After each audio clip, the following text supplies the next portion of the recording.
So I ordered some paper off of Zazzle for this project. I had a vision in mind, and when I ordered from Zazzle, I ordered a few different sizes because I wasn't quite sure what size that I needed, but that's okay. I love to have paper on hand. So yeah, is this just not gorgeous paper? So I'm going to be using the peaches one. The other one will be for another project some other day, but I just fell in love with the paper when I saw it. So this is the frame that I want to use for my vision. I absolutely love the frame. It's in wonderful condition. I just need to take the artwork out. No, I'm not going to put the decoupage paper over top of this artwork. I'll just probably just donate the artwork, but I loved the frame.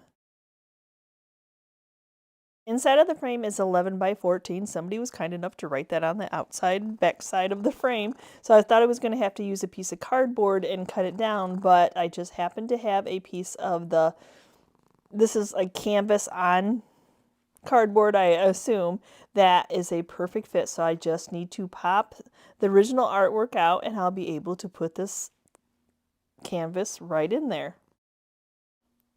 So I'm probably using the medium size. I can link what I ordered down in the description off of Zazzle. But I'm going to be using the Fusion's Decoupage Transfer Gel. I am really liking on this stuff. So I'm just going to go ahead and coat the whole canvas. And the nice thing about this stuff is it's not supposed to, when your decoupage paper gets wet, it's not supposed to change the color at all. And of course, you do work on multiple projects, and sometimes you get little gunkies in there. So I'm just trying to make sure as I'm spreading it on, I don't have any of those darn gunkies. I want to make sure that I'm going to be centering this, so I'm just going to put it right on top. We're free flowing here, free putting on, however you want to word it. So I've got it on. I'm going to go ahead and mist it just slightly, just enough that I put my hand in a Ziploc bag that I can start to smooth it out. But when this paper gets wet, just be really, really careful. As you see, I'm just going very gingerly, trying to get all the air bubbles and getting it to flatten down. But misting it a little bit and having your hand in a Ziploc really seems to help. I'm going to go ahead and just put another coat of the transfer gel right on top of this. Is still why it is wet.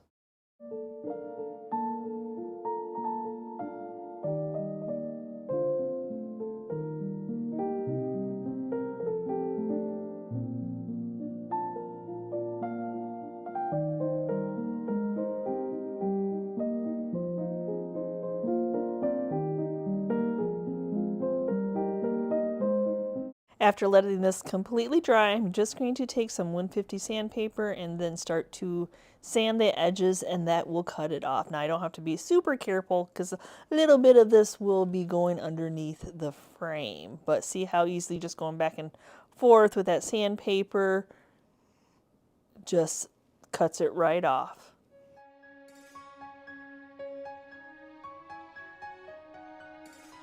So let's go ahead and check this out and see how it fits. It should fit perfectly. I do need to remove this hanger because it's not going to be hanging that way. I'll just put a simple, this is lightweight, I'll just put a lightweight hanging little picture hanger on there. But yes, we don't need this wire. There's a little hint of gold in this paper, which just matches up with this frame perfectly. That's why I picked this paper. And no, I am not going to be painting this frame at all. It's just absolutely gorgeous with this paper. We'll say take some sandpaper and see if I can get that little bit of writing off. I think like the 11 by 14 was probably like a wax pencil of some sort. I'm not sure what the black lead numbering is, but we'll see if we can get most of that scraped off. I'm not, like I said, I'm not painting this frame. I just thought, well, I know it's the backside, but let's see if we can get this taken care of. And since I'm replacing it with the same type of canvas that was already there were 4 little nails that held that canvas in for years. So I'm pretty sure that these little nails will hold this canvas in. So I'm just going to put them back into place.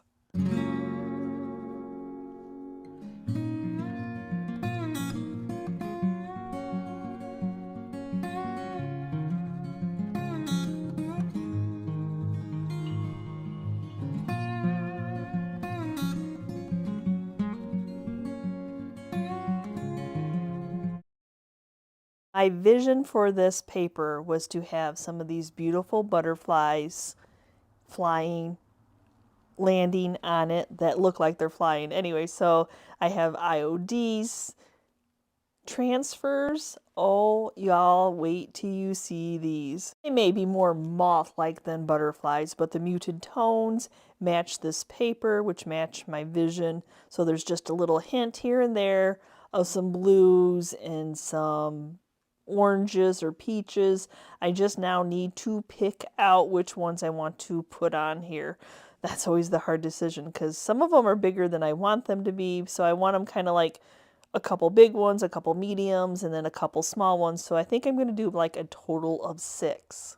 I want to have these be a 3D effect, so they're not just going to be flat onto this paper. So I picked a couple pieces of cardstock, trying to see what would be a little muted to go underneath, and I think this tan is perfect. So I'm going to actually put the transfers right onto this tannish cream cardstock.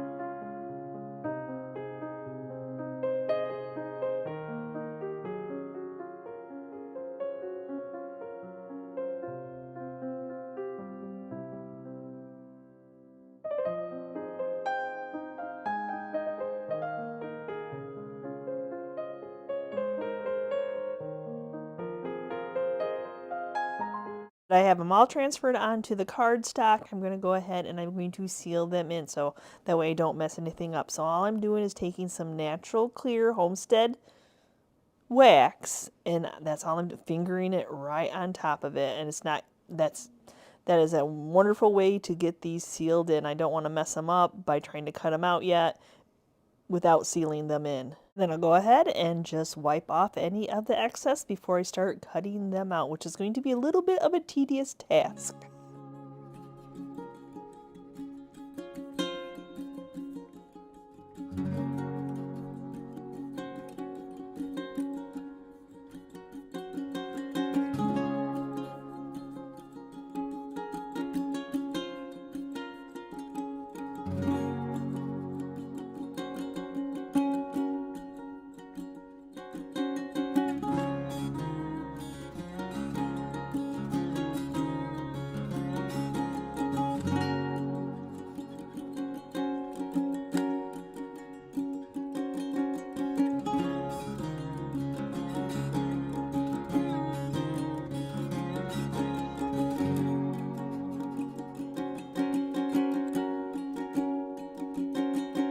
Some tasks are well worth the time spent because these are beautiful. So got all 6 of them cut out, but I don't want you to see that tan cardstock. So I'm going to do a little rub and buff. I'm going to start off with the antiquing rub and buff, antique gold.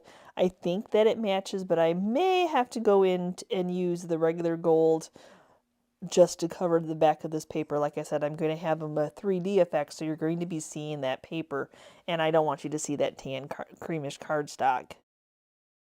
And then if a little bit of it gets on there, I'm trying not to, it'll be just fine. I'm just making sure that now that I get it on, it's rub and buff, so I rub some of it off. Whatever did not soak into the paper. I need to start folding them. So it's not really like a folding in half, as it is like I'm folding like the wing up from where the body is, making the 2 wings meet, but I need just enough of that body to be able to put some glue to be able to glue it onto the decoupage paper. So yeah, I'm just matching up my wings. The nice thing about it is this cardstock is nice and thick, so it should be able to just, yeah, see how they stay right up? Oh my gosh, they're so beautiful. I got a lot of rub and buff on my fingers, but oh, this project was well worth it. Heck, I usually have paint on my fingers, so now I need to get an idea of where I want to glue them on. Oh my gosh, the colors of these match.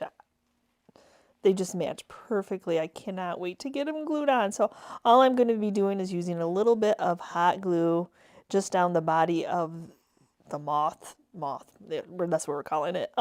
Doesn't matter. It's still beautiful. So, yep, just hot glue. I think it will be just fine.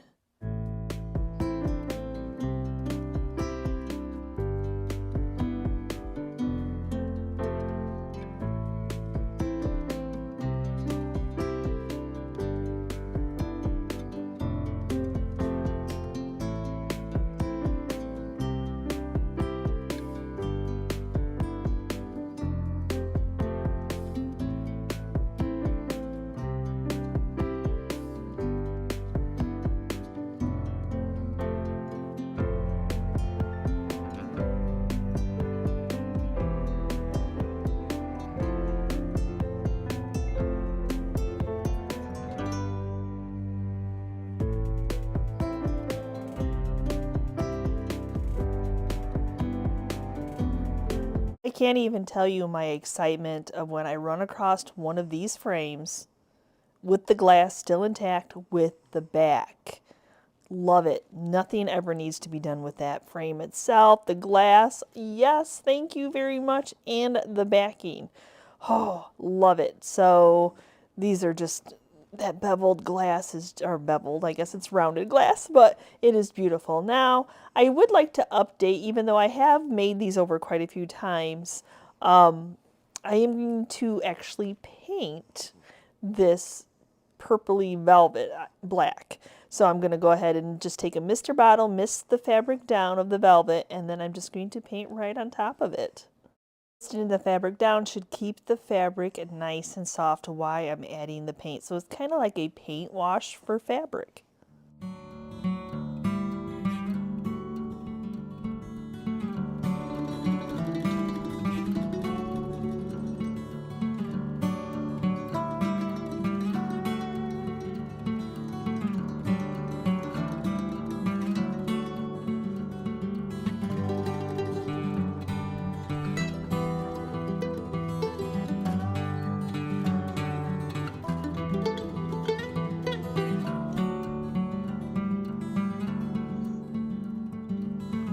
There's no need to seal anything in because Fusion Paint has paint, primer, and top coat all in one.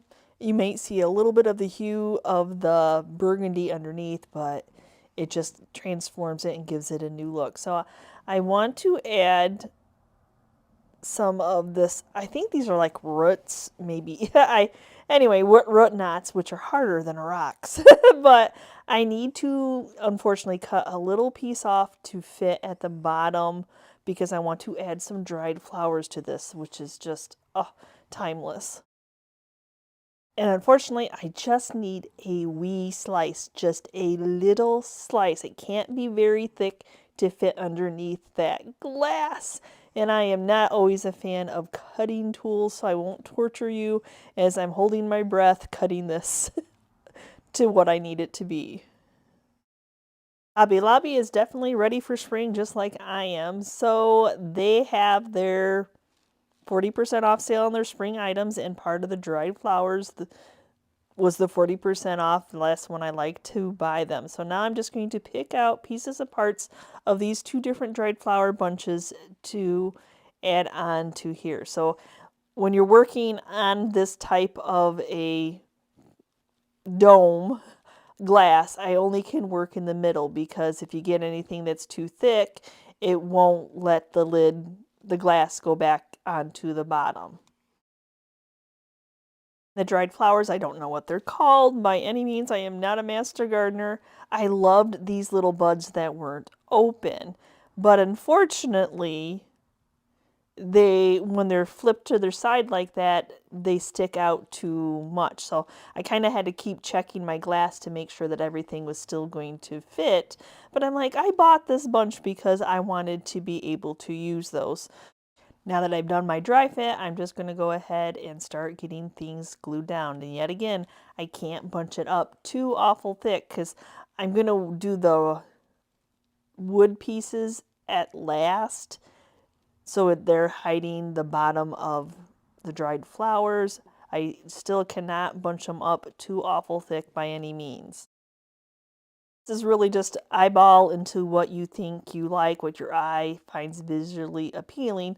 So I was determined to use these. So what I did was cut the bud off the stem, and they would fit that way. They were just off to their side. They were too thick for the glass. So that's what I'm going to do. I'm going to glue them down like that. I'll still use the stem. The stem will be fine.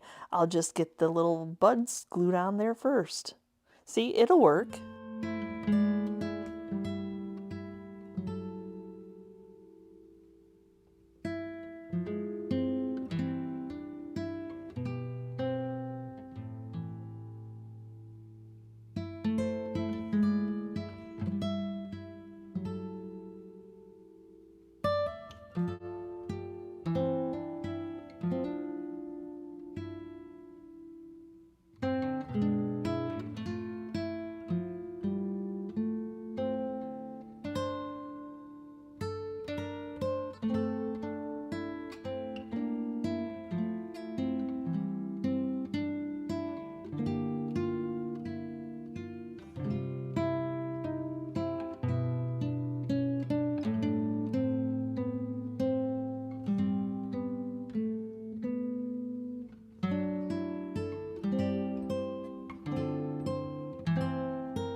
I think I have all the colors that I'm going to add. I think the yellow, the green, the white, the cream all play wonderfully on each other, especially with that black background. Now I'm just going to go ahead and glue my little slivers, making sure my thickest part is towards the middle, constantly checking that everything is going to fit underneath the glass. But I also need to add some dried grass to this, some of that Spanish moss. I think will just finish off that bottom area. Constantly tapping it too to make sure that once I get it all glued together, I'm not going to have all these little pieces and parts floating around. The easiest way I find to reattach the back is to because if you try to just sit your frame down, that glass then gets pushed backwards, but you need to have your back flat in there. So I just take a couple towels on each side of the frame, lift the frame up so the glass has room that it's not sitting on anything, and then all I'm going to do is just hot glue the back onto the frame itself. And then after I get it hot glued on there, because this piece of cardboard's a little bit of a hot mess, I'll just take some contractor's paper and some hot glue and just get that cleaned up.